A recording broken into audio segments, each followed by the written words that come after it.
Good morning, students. I welcome all of you in my class. Let's start our today's topic. Today I am going to start with a new unit number 7, coordinate geometry. Today this session is on introduction of coordinate geometry. Let's start. I am going to read the introduction from your book. In class 9th, you have studied that to locate the position of a point on a plane, we require a pair of coordinate axes. We already studied this in 9th class. Here is some recap. In the 9th class, we have already studied about Cartesian plane, which is made of x-axis and y-axis. The horizontal line is x-axis and the vertical line is y-axis. They divide the plane into 4 quadrants: first quadrant, second quadrant, third quadrant, fourth quadrant, intersect each other at origin, and the coordinate of origin is 0, 0. You already know that. The point, plotting a given point in a plane is called the reference of that point. Reference means address of that point. If I want to plot any point on the coordinate plane, we first take the value of x, then we take the value of y. Point P is situated on x unit distance horizontally from the y-axis and the y unit distance vertically from the x-axis. बड़ी simple सी language में अगर हमें कभी भी कोई point plot करना है तो हमें पॉइंट में हमेशा इस बात का ध्यान रखना है कि पॉइंट में हमेशा पहले x की वैल्यू आएगी और फिर किसकी वैल्यू लगाएंगे हम y की. Okay, now come back. We introduce coordinate geometry. First of all, what is coordinate? A set of values that shows an exact position. मैंने अभी आपको बताया reference. Reference means address of that point. और यहाँ पर वही word use किया जा रहा है exact position. On graph, it is usually a pair of numbers. You are always in the pair of number. Coordinate means combined value of x and y. The first number shows the distance along and the second number shows the distance up and down. जो first number है वो distance show करेगा along में और जो second number है वो distance show करेगा पॉइंट ऊपर है या पॉइंट नीचे है. और ज्योमेट्री में हम क्या पढ़ते हैं? The study of mathematics of line, shapes, curves etcetera. तो अब हम कंबाइन पढ़ेंगे कोऑर्डिनेट ज्योमेट्री. कोऑर्डिनेट के बारे में हमें नॉलेज है, 9th क्लास की नॉलेज को यूज़ करेंगे अपनी. और ज्योमेट्री हम लोग 6th स्टैंडर्ड से पढ़नी स्टार्ट करते हैं, जिसमें हम शेप्स के बारे में पढ़ते हैं, लाइंस के बारे में पढ़ते हैं और कर्व्स के बारे में बनते हैं. आज आपका यहाँ से एक होमवर्क बनेगा. आज आप डिफरेंट टाइप्स ऑफ शेप्स को कट करेंगे.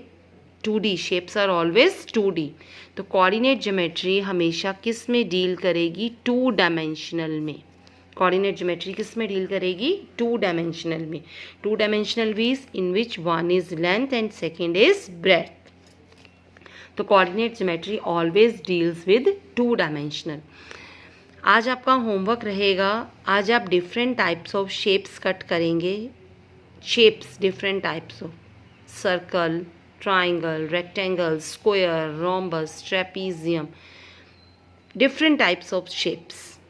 और आप उनको शेप्स को अपनी कॉपी में पेस्ट करेंगे और उनका एरिया लिखेंगे. जैसे area of square is equal to side square, area of triangle is equal to half into base into height, और area of rectangle is equal to length into breath.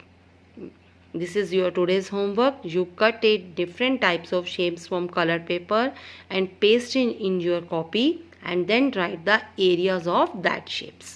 Curves.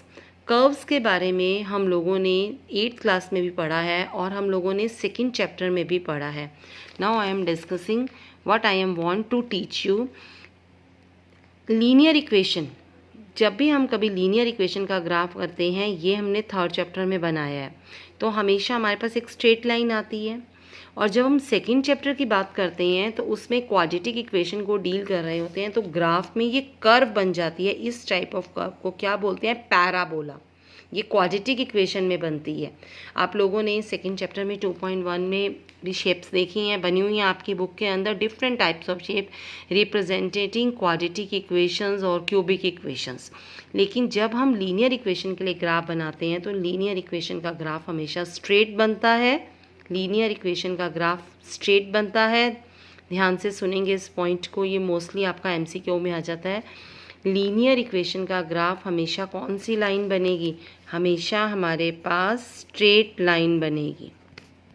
Linear equation का जो graph है वो हमेशा कैसे show होएगा? Straight line में। और जो क्वाड्रेटिक इक्वेशन का ग्राफ है उसको हम कर्व से शो करते हैं और उस कर्व का क्या नाम होता है? Parabola. Now what we are going to learn in this chapter, coordinate geometry or analytical geometry is defined as the study of geometry using the coordinates points। अब हम इस पूरी ज्योमेट्री में, क्योंकि हमारे चैप्टर का नाम है कोऑर्डिनेट ज्योमेट्री, तो हम सब जगह ऑर्डर्ड पेयर कोऑर्डिनेट यूज़ करने वाले हैं।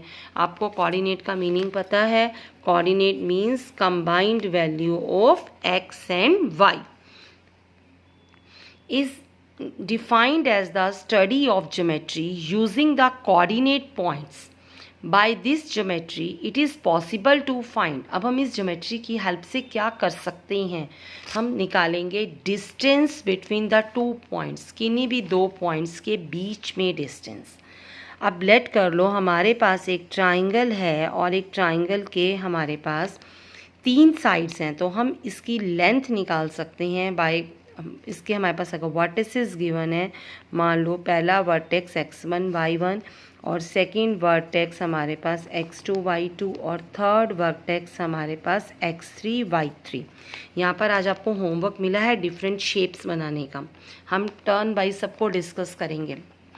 हमारे पास अगर मुझे इसकी साइड्स निकालनी है तो मैं ए और बी के लिए डिस्टेंस फॉर्मूला अप्लाई करूँगी, जिससे हम कौन सी एक्सरसाइज फाइंड आउट करने वाले हैं? एक्सरसाइज 7.1 के अंदर पढ़ेंगे रिगार्डिंग डिस्टेंस फॉर्मूला।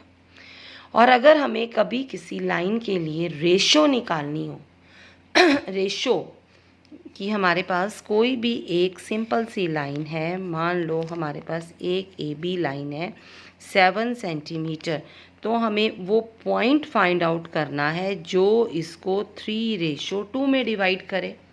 या पॉइंट की वैल्यू निकालो या पॉइंट दिया होगा तो हम रेशो फाइंड आउट करेंगे कि किस रेशो में डिवाइड कर रहा है। तो इस पर हमारी एनसीईआरटी की एक्सरसाइज बनेगी 7.2, जिसमें हम रेशो के बारे में पढ़ने वाले हैं। इसी तरह से हम अपनी इसी एक्सरसाइज में 7.2 में हम एक कॉन्सेप्ट और क्लियर करेंगे मिड पॉइंट से रिगार्डिंग। हम एक कॉन्सेप्ट और क्लियर करेंगे मिड पॉइंट से रिगार्डिंग। मिड पॉइंट क्या होता है आपको पता है? जो किसी लाइन के बराबर इक्वल पार्ट्स करता है। ये वाला कॉन्सेप्ट सर्कल के लिए बहुत इम्पॉर्टेंट है और ये वाला कॉन्सेप्ट पैरेललोग्राम के लिए बहुत इम्पॉर्टेंट होता है, क्योंकि we know that the diagonals of a parallelogram bisect each other. इसी तरह से ये भी चीज़ हम 7.2 एक्सरसाइज के अंदर स्टडी करेंगे। और थर्ड आ जाएगा calculating the area of triangle. मैंने फर्स्ट में सिर्फ उसकी लेंथ को डिस्कस करने को बोला है कि हम 7.1 में उसकी लेंथ ऑफ साइड्स निकालेंगे, लेकिन हम एरिया ऑफ ट्राइंगल भी निकालते हैं कार्टेशियन प्लेन के अंदर, तो वो हम डिस्कस करेंगे अपनी एक्सरसाइज 7.3 के अंदर। तो ये जो 4 मेन टॉपिक्स हैं जो हम इसमें अपनी 10th क्लास की कोऑर्डिनेट ज्योमेट्री में कवर करने वाले हैं। सबसे पहले डिस्टेंस फार्मूला है, फिर सेक्शन फार्मूला आ जाएगा रेशो के लिए, फिर मिड पॉइंट बनेगा, मिड पॉइंट का फार्मूला, और फिर बनेगा एरिया ऑफ ट्राइंगल। इसके अलावा आपने इन चीज़ों पे भी थोड़ा फोकस करना है जो आप लोगों ने ऑलरेडी 9th क्लास में पढ़ी है। एक्स कोऑर्डिनेट को एब्सीसा बोलते हैं, वाई कोऑर्डिनेट को ऑर्डिनेट बोलते हैं, और एक्स एक्सिस पर जो वाई की वैल्यू 0 हो जाती है और वाई एक्सिस पर एक्स की वैल्यू 0 हो जाती है। तो ये बहुत शॉर्ट क्वेश्चंस हैं जो आपके एमसीक्यूज़ में काम आते हैं। तो जितना मैंने आपको इंट्रोडक्शन पार्ट करवाया है आप उसको बहुत आराम से आज रीड करेंगे और अपनी कॉपी में इसकी इंट्रोडक्शन स्टार्ट करेंगे।